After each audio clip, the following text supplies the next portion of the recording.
Bonjour. Est-ce qu'on a eu un bon culte ou non ce matin? On est dans la présence du Seigneur. Dans les deux parties, la partie d'adoration, ensuite la louange. Et puis là, on entre dans l'autre partie, celle de l'enseignement de la parole. Alors, je vous inviterai à l'ouvrir, cette Bible, cette parole, dans Éphésiens, le chapitre 6. Lorsqu'on dit 1 Corinthiens 13, ça vous fait penser à quoi? L'amour. Hébreux 11. La foi. Cantique des cantiques. L'amour. Encore une fois, l'amour. Et puis, il y a des chapitres comme ça dans le Jean 3,16. Tout le monde connaît Jean 3,16, car Dieu a tant aimé le monde.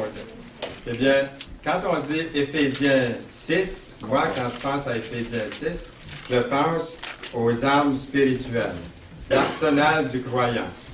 Mais lorsque j'ai préparé le message, j'ai vu qu'il y avait des versets qui précédaient l'arsenal du croyant de Éphésiens 6, les versets 10 à 24. Il était aussi question de la soumission aux autorités. Et dans les 9 premiers versets du chapitre 6 d'Éphésiens, Éphésiens 6, 1 à 9, il ne faut pas négliger ces versets-là, considérer, avant de parler des âmes spirituelles, de considérer aussi ces versets-là que nous trouvons au début du chapitre 6. Il est question dans la Bible d'un système d'autorité, non pas pour nous dominer d'une façon exagérée, mais Dieu l'a conçu, ce système, de telle sorte pour que nous soyons entourés, protégés, gardés par lui. L'employé n'a pas à se préoccuper de la gestion d'une entreprise, comme on sait, parce que ce sont ses patrons qui doivent voir à la gestion. Le citoyen n'a pas à s'inquiéter de l'arrestation des criminels dans sa région, parce qu'il y a des policiers et le système judiciaire pour régler ces problèmes-là. L'enfant n'a pas à s'inquiéter pour payer les factures de toutes les charges de la maison, il n'a pas à s'en occuper, parce que ce sont les responsabilités qui relèvent des parents. Nous lisons par conséquent, « Enfants, obéissez à vos parents selon le Seigneur, car cela est juste. Honore ton père et ta mère. » C'est le premier commandement avec une promesse, afin que tu sois heureux et que tu vives longtemps sur la terre. Dans Éphésiens 1 à 6, versets 1 à 3. Que faire s'ils ne sont pas ces parents-là, le genre de parents qu'ils devraient être? Nous avons un exemple dans Genèse chapitre 9. J'aimerais vous donner un exemple biblique à propos de ce texte que nous retrouvons dans Genèse 9, au verset 22. Cam, père de Canaan, vit la nudité de son père. Il le rapporta dehors à ses deux frères. Alors Sam et Japhet prirent le manteau, le mirent sur leurs épaules, marchèrent à reculons et couvrirent la nudité de leur père, comme leur visage était détourné, ils ne virent point la nudité de leur père. On voit que Cam a manqué de respect pour son père. Noé a prononcé plus tard une malédiction sur la lignée de Cam. Les deux fils aînés, eux, avaient montré du respect pour leur père. Il est écrit pour les parents, « Et vous, pères, n'héritez pas vos enfants, mais élevez-les en les corrigeant, en les instruisant. » Et là, j'ai souligné, « selon le Seigneur. » Autrefois, je me suis dit, il aurait peut-être fallu qu'il soit aussi écrit, « Enfants, n'héritez pas vos parents. » Combien de fois j'ai été hérité par mes enfants? Et puis je me demandais, je cherchais dans la Bible partout, il n'y a aucun verset qui dit ça. Alors, j'ai appris ma leçon et puis, Parfois, les parents s'impatientent, c'est vrai. J'allais dire avec raison, ils s'impatientent de leurs enfants, ou il en arrive à punir, à discipliner leurs enfants plus sévèrement que ce qui est nécessaire pour l'infraction commise. Je me rappelle quand on était déjà mariés, on a invité mes parents, mon père à la maison pour manger. Puis on a pu parler, puis j'ai dit, là, c'est comme si je voulais lui dire quelque chose maintenant que j'étais grand. Mais je n'ai jamais été très, très grand. Là, je voulais quand même lui parler, et je lui ai dit, j'ai dit, Père, lorsque tu me reprenais, avais-tu besoin d'exagérer puis de continuer? J'avais compris. Il s'est mis à pleurer quand j'ai dit ça. Ça l'a tellement touché. Mais on est parents pour la première fois. Donc, chers enfants, pardonnez-nous lorsqu'on exagère un peu avec tout ça. Si les parents disciplinent bien leurs enfants, mais qu'ils manquent d'amour pour eux, je pense que c'est ça surtout là, qui va faire mal aux enfants. Ces enfants, plus tard, pourraient ne pas bien comprendre ou bien connaître l'amour du Seigneur pour eux. Donc, c'est important de leur donner beaucoup, beaucoup d'amour à ces enfants-là. Dans le Proverbe 22, verset 6, nous lisons « Instruis l'enfant selon la voie qu'il doit suivre. » Moi, j'appelle ça l'action ou le geste de foi pour les parents. Instruis l'enfant selon la voie qu'il doit suivre. Et quand il sera vieux, le côté de la foi, il ne s'en détournera pas. Vous ne savez pas le plaisir que j'ai de voir mon fils aujourd'hui de 53 ans. 52 ou 53? 52. Je l'ai vieilli d'un an. De voir combien il aime le Seigneur et puis il continue à le servir et tout ça.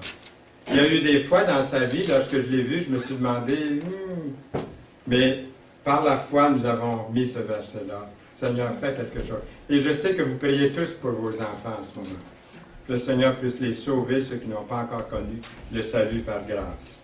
Un mot maintenant pour les serviteurs. Serviteurs, obéissez à vos maîtres selon la chair avec crainte et tremblement, dans la simplicité de votre cœur comme à Christ.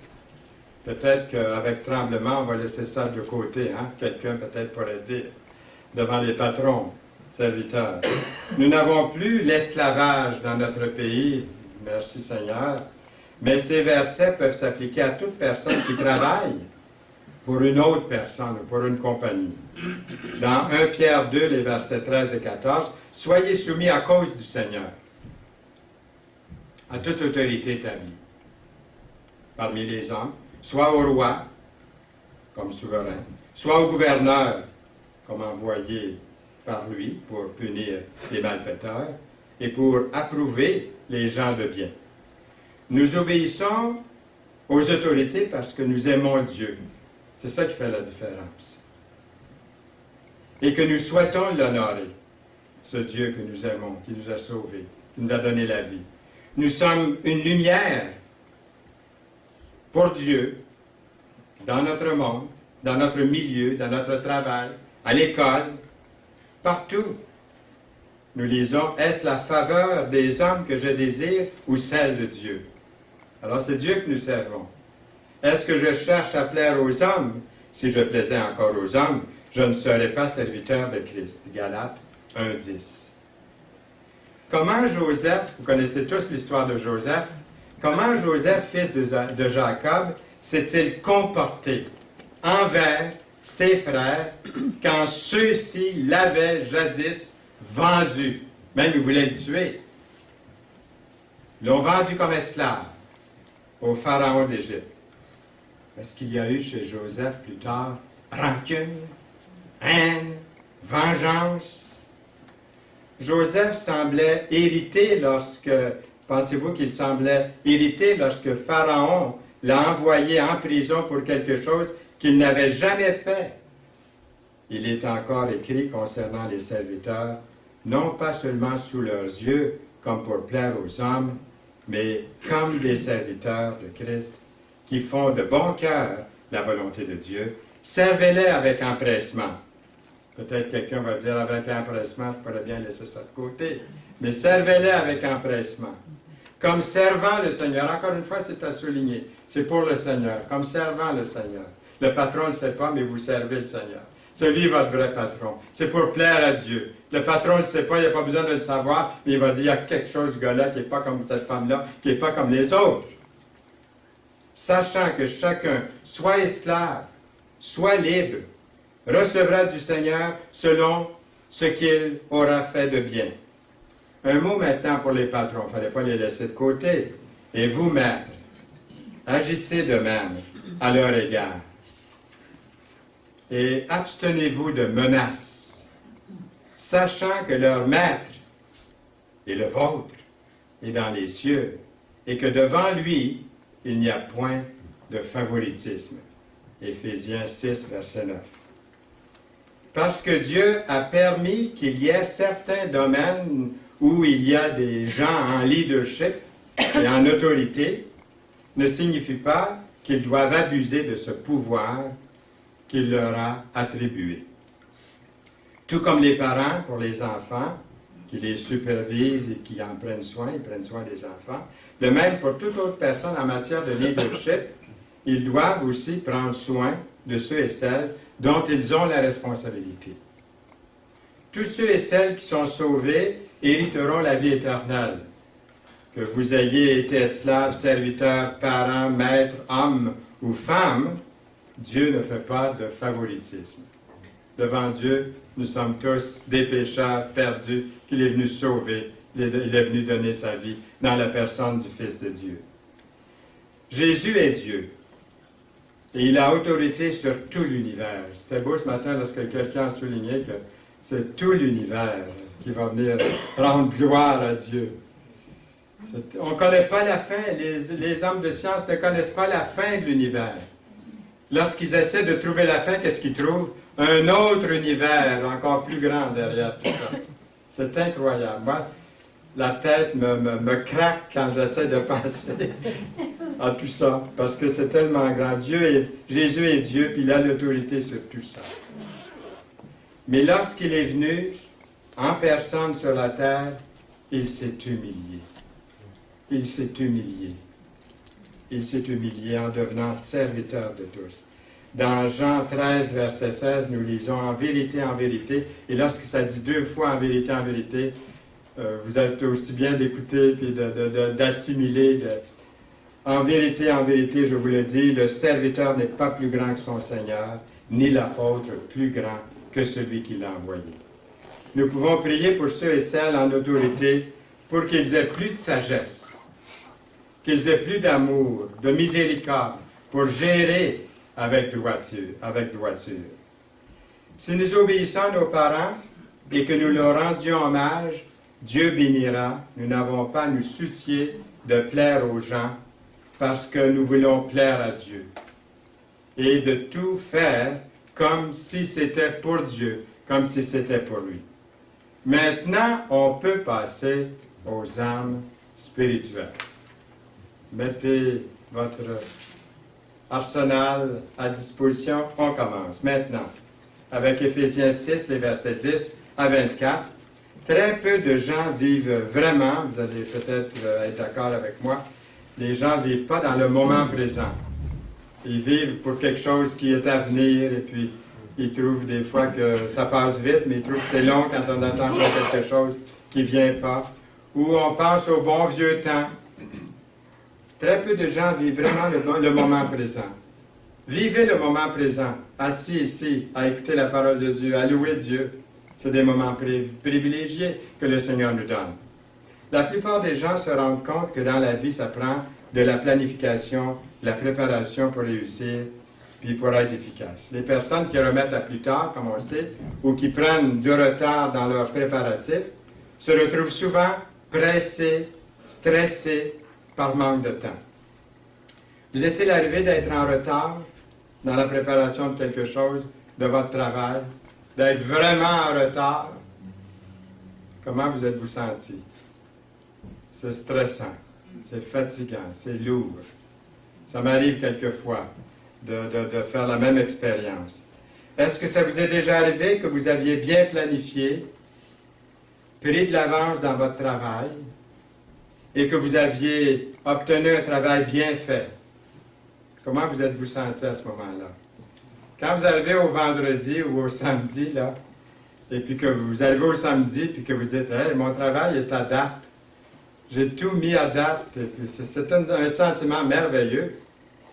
Bien, le mot « guerre », parce que là, il faut introduire ce sujet-là, ce matin, dans notre message. le mot guerre nous amène souvent à l'esprit des images épouvantables et des paroles très graves, très tristes, des termes comme l'armure de Dieu ou l'arsenal du croyant peuvent devenir intimidants, surtout si nous vivons parce que nous vivons une époque justement où tant de personnes sont ravagées par les atrocités de la guerre. Vous avez vu les images de Côte d'Ivoire? Vous avez vu les images de la Libye, de l'Égypte, de la Tunisie? Vous avez vu hier les images à la télévision, les morts dans les rues, les blessés partout? Alors quand on parle de guerre, même si c'est pour apporter dans un message, c'est drôle, moi c'est étrange, mais ça me donne un drôle de goût de parler de la guerre. Mais pourtant, tout comme nos militaires, le peuple de Dieu est en quelque sorte une armée qui doit être formée, préparée, prête pour la bataille. Si nous n'avons pas notre armure ou nos armes, nous serons une proie facile pour notre ennemi. Nous pourrions être gravement blessés. Si vous dormiez, vous venez de vous réveiller. Nous sommes arrivés à la fin de l'Épître aux Éphésiens où nous sommes mobilisés pour le combat. Comment faire coïncider toute cette question de guerre avec tous les messages de la parole de Dieu sur l'amour, la réconciliation, la miséricorde, que nous avons étudiés souvent ensemble? Même si la guerre a un côté très négatif, il peut y avoir aussi, terrible que cela puisse paraître, un combat pour la justice puis la droiture. Souvent, un groupe de pays ou un peuple se livre à une guerre pour arrêter la violence et l'injustice d'un chef quelconque ou d'un ministre ou d'un président d'un pays. Parfois, les gens entrent en guerre non pas parce qu'ils le veulent, mais parce qu'ils ressentent une obligation d'arrêter le mal qu'ils voient se commettre tout autour d'eux. Autant que vous avez le désir de servir Dieu et de vivre votre vie pour le Seigneur, il y a un ennemi. Et quel est cet ennemi-là? Quel est votre ennemi? Il y a un ennemi, un réel ennemi, un ennemi tangible. Des fois, je me dis, il y a des gens qui disent, je ne crois pas en Dieu, je suis athée. Mais je leur dis, croyez au moins au diable. Regardez comment ça va dans le monde aujourd'hui. Croyez au moins au diable si vous ne croyez pas en Dieu. Peut-être que ce sera un début pour eux d'arriver à croire en Dieu. Parce que nous savons que le Seigneur va vaincre, qu'il a vaincu à la croix. Et le diable est un véritable ennemi de Dieu. On dit que le plus grand singe de Dieu, c'est le diable. Il aimait Dieu en tout, c'est pour ça que les gens se laissent séduire si facilement. Il se présente sous toutes sortes de formes. Il existe, il n'est pas vilain, il n'est pas ce vilain monstre rouge avec une corne, avec des cornes, avec une fourche. Quand j'ai appris la prière à l'école, quand j'étais en première année, hein, le premier jour, on nous a enseigné une prière. Il y avait la prière qui disait « Par ma faute, par ma très grande faute ». Moi, j'avais vu le diable avec une fourche et des cornes, puis je comprenais « Par ma fourche, par ma fourche, par ma très grande fourche ». Mais le diable est tout le contraire de ce que c'est que l'Écriture nous présente. Il peut se présenter comme un ange de lumière à vous et à moi. Pas avec une fourche. La preuve qu'il vit, regardez les jalousies. Regardez les meurtres, la preuve qu'il existe. Regardez l'injustice, les vols, l'égoïsme, l'orgueil qui existe partout tout autour de nous. Il existe. Dès le commencement du monde, Satan a voulu démolir le royaume de Dieu, a voulu démolir les hommes et les femmes qui veulent marcher, combattre pour le royaume de Dieu. L'Épître aux Éphésiens devrait nous rappeler d'une façon positive que tout ce dont nous avons besoin dans notre vie chrétienne ne dépend pas de nous, mais vient de Dieu en abondance. La vérité, la justice, la paix, le salut, la parole de Dieu, toutes ces choses nous viennent de Dieu. Le diable ne peut pas prétendre à la victoire sur notre vie maintenant que nous appartenons au Christ. Mais cela n'empêche pas le diable d'essayer quand même. Est-ce qu'il essaie, oui ou non? Il essaie pas mal, hein? Continuellement. à tous les jours, il vient nous attaquer, il vient nous tenter, il vient nous mettre des idées. On chante un beau cantique, notre idée peut partir à d'autres choses. On entend un message, peut-être que on est en train de planifier notre semaine. On entend un verset de la parole. Oh, qu'est-ce que c'est le verset qui a été lu? Je ne prêtais pas attention. Nos pensées. Qui est-ce que c'est qui agit? Qui est-ce qui essaie de mettre la discorde dans notre pensée, dans notre cœur? Ça n'empêche pas le diable d'essayer, comme je dis, de vous livrer bataille. Que les derniers versets d'Éphésiens nous encouragent, nous fortifient à garder notre foi solide pour le reste de notre vie. C'est à Dieu qu'il faut faire la promesse, pas aux hommes. C'est au Seigneur qu'il faut faire ses promesses. L'Écriture nous encourage à devenir des forts.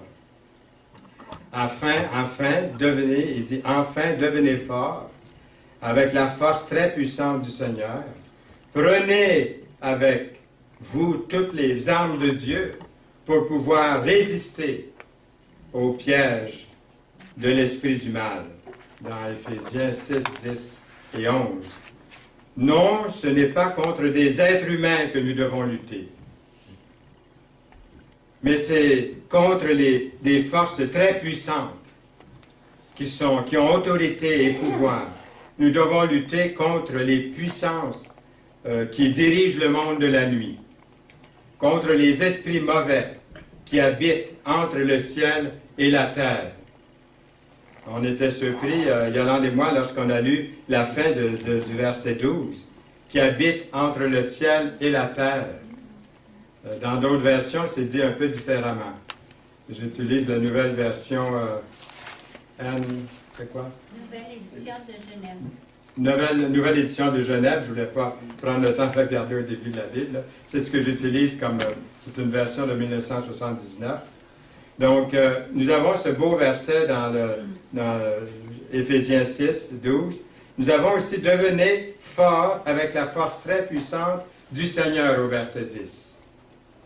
Dieu dit à Josué dans l'Ancien Testament d'être fort, d'être courageux, afin de bien conduire les Israélites jusque dans la terre promise.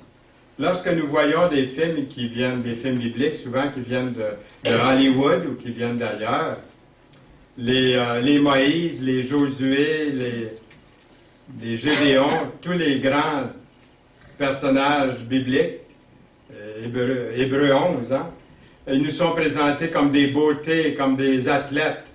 Mais Moïse bégayait, puis Josué avait peur d'y aller, puis Jérémie dit « Je suis seulement qu'un enfant ». Donc le Seigneur peut se servir de moi, peut se servir de chacun de nous pour lui ici. Il dit à Josué d'être fort, d'être courageux, afin de bien conduire les Israélites jusque dans la terre promise. Un peu comme Josué et les Israélites devaient faire face à de nombreux opposants, tout en se dirigeant vers le pays de Canaan, nous aussi, nous allons rencontrer, you better believe it, hein? Vous allez rencontrer beaucoup d'opposition. Comme chrétiens nés de nouveau, nous ne pouvons pas nous dégonfler devant l'adversaire. Nous devons être forts dans le Seigneur et se montrer fermes. Longtemps, longtemps, longtemps. Ce n'est pas une affaire de quelques jours, c'est une affaire de vie, de continuer à persévérer. Parce que vous servez un Dieu puissant. Vous servez un Dieu puissant. Oui, Dieu est miséricordieux, il est aimant, il est juste, mais il est également victorieux. Il est un Dieu jaloux de vous, il veut vous avoir à lui. Une bonne jalousie, la jalousie de Dieu, de son peuple, désireux de votre dévouement complet, entier, pour lui. Dieu doit être pris au sérieux. Dieu n'est pas un lion improvisé, une marionnette. Dieu n'est pas une marionnette avec laquelle vous pouvez faire ce que vous voulez.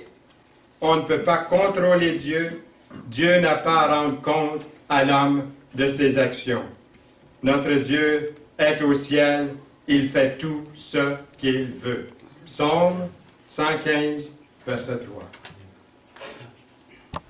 Vous avez pris une bonne décision, une merveilleuse décision de suivre le Seigneur Jésus-Christ. C'est une décision qui va changer à jamais votre avenir, qui va changer mon avenir pour le bon, pour le bien.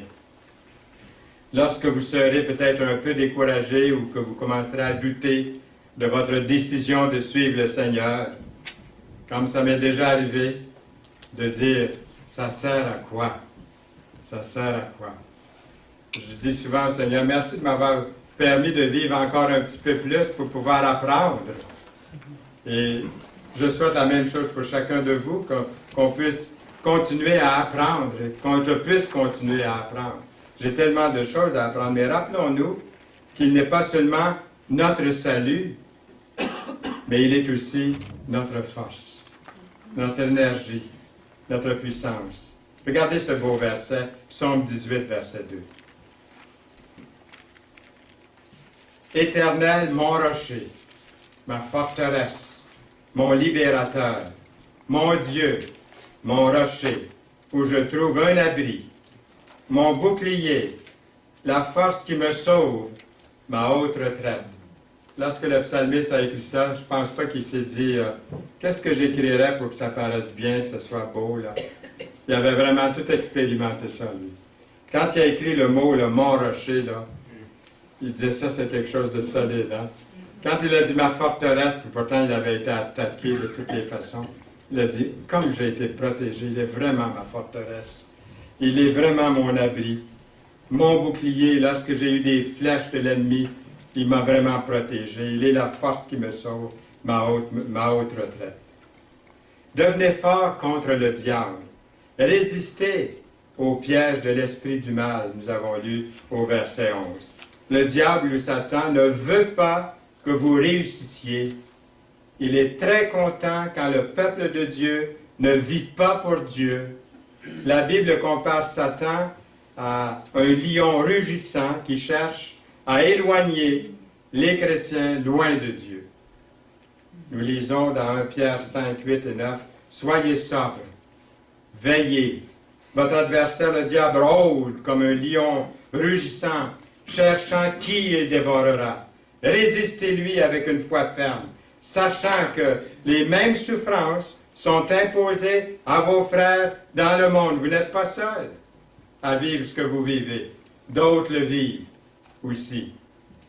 Il y aura des jours où vous serez tentés d'aller à l'encontre de la volonté du Seigneur Jésus-Christ. Ça vous paraît tellement difficile, tellement compliqué, laborieux. Vous pourriez être tenté de retomber dans les vieux patterns de votre ancienne vie, de votre ancien mode de vie. Nous lisons « Garde ton cœur plus que toute autre chose, car de lui viennent les sources de la vie » dans Proverbe 4, 23. Le Seigneur Jésus-Christ combattra pour nous, combattra pour vous, pour votre réussite et celle du corps, son Église. Aucune tentation ne vous est survenue qui n'ait été humaine. Il y a un chauffeur de taxi qui m'appelle de temps en temps, il est chrétien, il manque beaucoup de réunions, la plupart des réunions, il les a manquées à cause de son travail. C'est compliqué, il a besoin de travailler, mais il m'appelle souvent, il vient me voir aussi à la maison. On a des temps dans la parole. Et un de ses versets favoris, c'est celui-ci. « Aucune tentation ne vous est survenue qui n'ait été humaine. Et Dieu qui est fidèle ne permettra pas que vous soyez tentés au-delà de vos forces. Mais avec la tentation, il préparera aussi le moyen d'en sortir, afin que vous puissiez la supporter. » 1 Corinthiens 10, 13. Vous n'êtes pas seul dans votre équipe, mais désormais, c'est une corde à 3 brins. Jésus-Christ, l'Église et vous. Peut-il y avoir des conflits ou des divisions dans votre équipe, dans une équipe comme ça? Est-ce qu'il peut y avoir des conflits, des divisions parmi les soldats dans une telle armée? N'oublions pas, Satan sera vaincu, le Seigneur Jésus-Christ est venu sur la terre pour détruire à jamais les œuvres du diable. Peu importe comment le diable peut essayer, il ne peut pas nous séparer de Dieu. Vous êtes en sécurité dans le Seigneur, uniquement dans le Seigneur Jésus-Christ. Rien rien, absolument rien, ne pourra vous séparer vous séparer de l'amour manifesté en Jésus-Christ, notre Seigneur. Je relis ce verset-là parce que j'ai hésité à le citer. Rien ne pourra vous séparer ou nous séparer de l'amour de Dieu manifesté en Jésus-Christ, notre Seigneur. Celui qui pratique le péché est du diable, car le diable pêche dès le commencement. Le Fils de Dieu est apparu afin de détruire les œuvres du diable. Dites Amen à ça.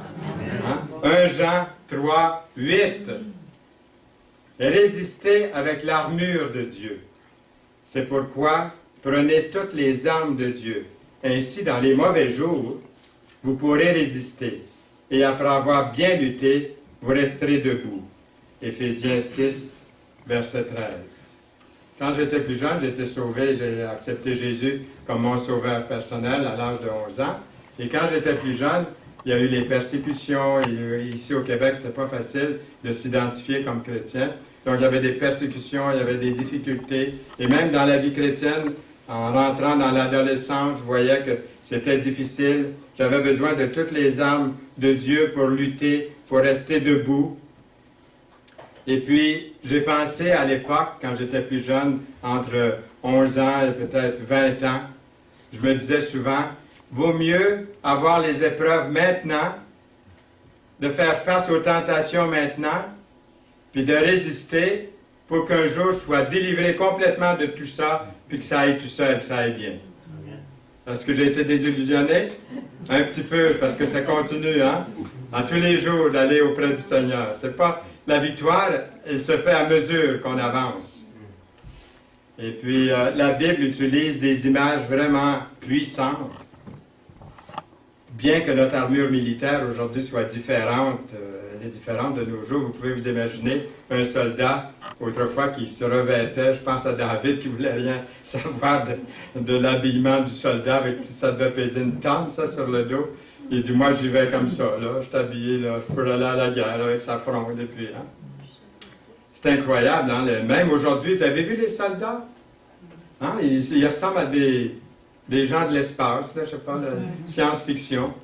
Hein, avec les grosses affaires, puis tous les chapeaux, puis je sais pas, toutes sortes de choses qu'ils ont inimaginables pour les protéger. Quelle différence! Vous pouvez vous imaginer un soldat qui se revêt avec beaucoup d'attention. Chaque chose est importante. De tout ce lourd équipement qui va l'assurer d'une certaine protection. Il y a un ordre dans tout ça. Avant de partir pour la zone de combat, il se prépare, il s'habille pour le combat. Comme le chrétien, nous sommes au combat, il faut être habillé à tous les jours pour le combat. Du fait que notre ennemi est une force spirituelle et invisible, il est logique de penser que notre armure soit également spirituelle et invisible. Imaginez-vous revêtir la vérité, la justice, l'Évangile, la foi, le salut, la parole, chaque jour. La vérité pour ceinture, verset 14. Tenez donc ferme, ayez à vos reins. La vérité pour ceinture. Le Seigneur Jésus-Christ a proclamé, « Je suis le chemin, la vérité et la vie. Nul ne vient au Père que par moi. » Moi, j'aime à le lire comme je l'ai vu dans une autre traduction. « Je suis le chemin », Jésus dit, « Je suis le chemin, la vérité et la vie. Personne ne vient au Père que par moi. » Il me semble que ça se rend plus quand on le lit comme ça. Parce qu'aujourd'hui, on dit, ah, toutes les religions sont bonnes. Tous les chemins mènent à Rome. Et il faut construire des ponts. Mais Jésus dit, je suis le chemin, la vérité et la vie. Personne ne vient au Père que par moi. C'est par le pouvoir et l'autorité de cette vérité-là, que nous portons la parole de Dieu tous les jours. C'est pas rien. La cuirasse de la justice, verset 14. Revêtez la cuirasse de la justice. La façon dont on vit notre vie est importante non seulement lorsque nous sommes devant les gens, devant tout le monde, mais aussi lorsque nous sommes seuls. Lorsque nous sommes seuls, c'est important aussi de vivre là pour le Seigneur. En vivant dans l'honnêteté, vous ne donnez aucune chance à Satan de brouiller votre vie ou la réputation de l'Église ou le nom de Dieu. Heureux ceux qui ont faim et soif de la justice, nous dit Jésus dans Matthieu 5, 6, car ils seront rassasiés. Cherchez premièrement le royaume et la justice de Dieu, et toutes ces choses vous seront données par-dessus, Matthieu 6, 33. Nous nous rendons recommandables à tous égards, comme serviteurs de Dieu, de 2 Corinthiens 6, verset 4. Les chaussures de l'Évangile, verset 15. J'aime mieux d'autres traductions que celles que j'ai utilisées ici. C'est marqué comme sandales. Ce serait mieux si c'était plus à propos, si c'était écrit comme bottes, comme bottes, comme chaussures de guerre, avec des fers dans les talons puis par-dessus les orteils. Ce serait plus réel de dire de l'avoir écrit comme ça, mais il y a une traduction qui dit comme sandales, l'ardeur pour annoncer la bonne nouvelle de la paix. Il peut être facile de penser que l'Évangile est important seulement au début de la vie chrétienne, puis qu'après ça, bon, les choses vont bien, on est sauvé, on a la vie éternelle, on a des bonnes réunions le dimanche matin, on loue le Seigneur, puis la semaine recommence, puis en tout ça sera un éternel recommencement, et puis on passe à d'autres choses, puis rien ne peut être plus éloigné de la vérité que ça. Tout chrétien a besoin d'Évangile à chaque instant de chaque jour de sa vie. L'Évangile nous rappelle la grâce de Dieu. L'Évangile nous ramène aux choses essentielles de base pour notre nouvelle vie en Dieu. L'Évangile nous donne le courage de partager le Seigneur Jésus-Christ avec les autres, toujours en espérant avec foi qu'ils trouveront le salut tel que présenté dans le Nouveau Testament. Car je n'ai point honte de l'Évangile. C'est la puissance de Dieu pour le salut de quiconque croit, du juif premièrement, puis du grec, parce qu'en lui est révélée la justice de Dieu par la foi, pour la foi et pour la foi, selon qu'il est écrit, le juste vivra par la foi, dans Romains 1,16. En effet, le bouclier de la foi, verset 16, prenez par-dessus tout cela le bouclier de la foi. L'Épître aux Hébreux donne clairement la définition de la foi. La foi est une ferme assurance des choses qu'on espère, une démonstration de celles qu'on ne voit pas. La foi apporte la réalité de l'existence de Dieu dans ma vie, dans votre vie. Nous ne vivons pas notre vie en espérant que Dieu existe. Je répète, nous ne vivons pas notre vie en espérant que Dieu existe. Nous croyons que nous pouvons savoir avec certitude qu'il existe. Nous ne cherchons pas ce qu'on peut voir, nous cherchons les choses qu'on ne voit pas. En effet, ce qu'on peut voir ne dure pas longtemps. C'est vrai ça? Mais les choses qu'on ne voit pas durent pour toujours. 2 Corinthiens 4, verset 18, dans Parole de vie, j'ai aimé la façon que c'est écrit. En quoi consiste le bouclier de la foi pour nous protéger? Le verset 16. Prenez par-dessus tout cela le bouclier de la foi, avec lequel vous pourrez éteindre tous les traits enflammés du malin, et ils sont nombreux. Ils sont nombreux. Le diable essaie de nous blesser avec la tentation, la condamnation, les mensonges, les vaines imaginations, puis toutes sortes d'autres attaques. Si notre foi en Jésus est forte et ferme, on pourra reconnaître toutes ces flèches enflammées et nous protéger contre elles. Le casque du salut, verset 17. Prenez aussi le casque du salut. Lorsqu'on commence à douter, quand on pense que peut-être on n'est pas assez bon pour recevoir l'amour de Dieu. Est-ce que ça vous est déjà arrivé de penser ça? Que vous n'êtes pas assez bon ou assez bonne pour recevoir l'amour de Dieu? Que vous vous êtes trompé. Que vous faites erreur si vous avez pensé que vous n'êtes pas assez bon ou trop méchant, peut-être. D'autres, c'est trop méchant. Pas assez bon pour avoir C'est une catégorie pas assez bonne pour recevoir l'amour de Dieu, puis l'autre catégorie, trop méchant pour recevoir l'amour de Dieu. Est-ce que vous avez déjà pensé à ça? J'ai déjà pensé, oui. Pour recevoir l'amour de Dieu, on a seulement besoin de se rappeler de l'œuvre du Seigneur Jésus-Christ sur la croix. Pour les criminels, comme on a vu ce matin. Pour nos péchés. Là où vraiment il a apporté le salut de notre être tout entier, esprit, âme et corps.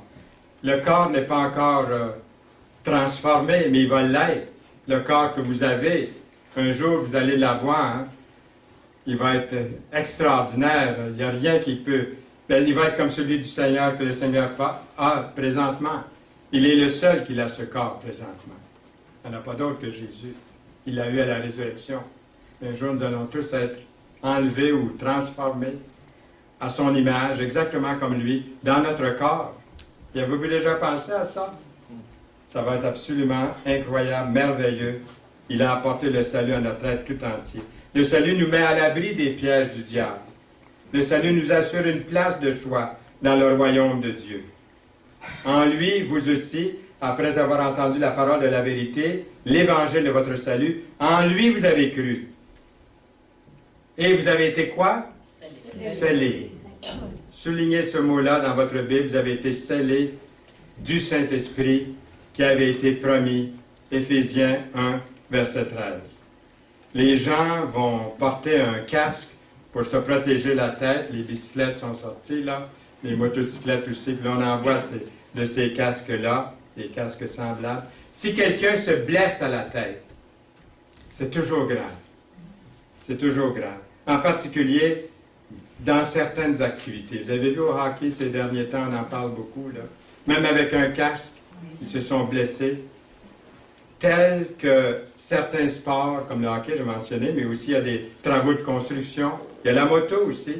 Ma fille fait de la moto, puis je suis toujours inquiet quand je pense que la saison commence, puis je la vois sur sa grosse moto. Elle est allée en Arizona, elle est allée un peu partout, voyage avec sa moto. C'est un sport, que Dieu la protège, la garde. Je ne suis pas contre la moto, mais elle doit porter l'équipement pour se protéger. Et je sais qu'elle est très prudente, qu'elle prend soin d'elle. En quoi donc notre salut nous protège-t-il? En quoi le salut vous protège-t-il? C'est que nous sommes rachetés par le Sauveur, Jésus-Christ, l'unique. Nous sommes sauvés de la mort éternelle, nous possédons la vie éternelle avec Dieu.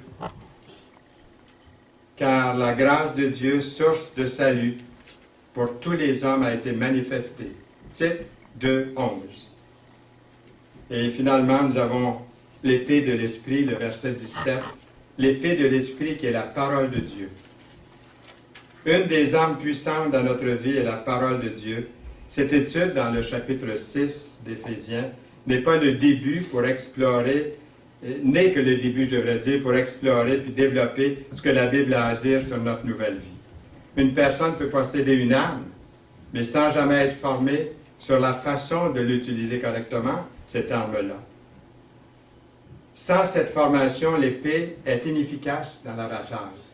Nous croyons que la Bible est la parole vivante de Dieu. 1 Pierre 1,23, puisque vous avez été régénérés, non par une semence corruptible, mais par une parole, une semence incorruptible, par la parole vivante et permanente de Dieu. Ce n'est pas un récit historique qui offre peu d'indications sur notre vie, mais il s'agit plutôt d'un livre inspiré de Dieu. Nous lisons dans le psaume 119, verset 9, « Comment le jeune homme rendra-t-il pur son sentier? » La réponse, en se dirigeant d'après ta parole. Nous lisons aussi dans Hébreux 4:12, « Car la parole de Dieu est vivante et efficace, plus tranchante qu'une épée quelconque à deux tranchants, pénétrante jusqu'à partager âme et esprit. » C'est pas mal affilé, ça. Jointure et moelle. Elle juge les sentiments et les pensées du cœur. Hébreux 4:12. Par la parole, mais aussi par la prière. Nous lisons, priez sans cesse, faites toutes vos prières et vos demandes par l'Esprit Saint. Il sera toujours question de prière dans toutes les prédications de la parole. C'est rare que j'entende un message apporté par quiconque qui ne mentionne pas la prière et la lecture de la parole. La prière à Dieu est très importante et fait partie de la vie chrétienne de tous les jours. Elle fait partie de notre communion avec Dieu. Nous pouvons littéralement parler à Dieu. J'entendais Ginette Renaud hier dire « J'ai chicané Dieu ». J'y ai parlé fort. Je ne sais pas s'il y en a qui ont entendu le programme. Elle parlait comme ça. Peut-être que des fois, on a grondé Dieu aussi. On était fâchés pour quelque chose. Mais on peut lui parler aussi doucement dans la prière. Pensez-y, vous pouvez parler directement à Dieu. La prière effectue des changements dans notre vie. Ça fait plusieurs années qu'on a ce petit cadre-là à la maison. Et on regarde souvent, en passant, on regarde ce texte. La prière fournit une intimité dans notre relation avec Dieu, tout comme fait la parole de Dieu. Nous avons ce verset dans Jacques 5,16. « Confessez donc vos péchés les uns aux autres. » C'est bon de parler avec quelqu'un de spirituel, avec quelqu'un que vous considérez qui n'irait pas rapporter ailleurs tout ce que vous allez lui dire. Vous avez sa confiance, de pouvoir parler aux gens, de pouvoir confesser nos péchés les uns aux autres et prier les uns pour les autres, afin que vous soyez guéris. La prière agissante du juste a une grande efficacité. Dans Jacques 5,16. En restant en communion constante avec Dieu, vous êtes conscient de sa présence tout au long de la journée. À tous les jours, la prière est un rappel continuel que Dieu veille sur vous et qu'il n'y a rien hors de son contrôle. Ne vous inquiétez de rien. On dit que 92% de nos inquiétudes ne sont pas fondées. 8% sont fondées. Mais 92% ne sont pas fondées. Vous ferez une liste un jour, vous allez voir que c'est pas mal révélateur, cette statistique, si on peut dire. Ne vous inquiétez de rien, mais en toute chose, faites connaître vos besoins à Dieu par des prières et des supplications. Des supplications, hein? Le tourmenter, autrement dit. Des supplications avec des actions de grâce, Philippiens 4,6. Armé jusqu'aux dents, c'est être muni de nombreuses armes et protégé des pieds jusqu'à la tête. Vous avez entendu cette expression-là, hein? Protégé, armé jusqu'aux dents, on a tous entendu ça. C'est une expression qui date du 15e siècle. On disait également, dans l'ancien français, armé jusqu'aux ongles. On peut supposer que l'utilisation des dents et des ongles permet de figurer que l'on est habillé d'armes sur toutes les parties du corps, sans exception. En conclusion, c'est un honneur d'être un soldat de Jésus-Christ dans l'armée de Dieu, de combattre pour l'évangile de vérité et le grand Dieu créateur de l'univers. Dieu cherche des femmes et des hommes forts, courageux, pleinement préparés pour le combat. Cette bataille est réelle. Pensez-vous qu'elle est réelle? Oui. Pensez-vous qu'elle fait rage? Oh, oui, qu'elle fait rage, hein? Allons-nous rester fidèles? Oui. Persévérants? Oui. Dans l'offensive? Oui. Pour le royaume de Dieu? Oui. Amen. Moi, je vous dis Amen. Hein? Je n'ai pas terminé, un petit mot encore pour terminer. Vous revêtir de l'armure complète de Dieu vous protégera des pièges du diable. Ne vous contentez pas de porter l'armure.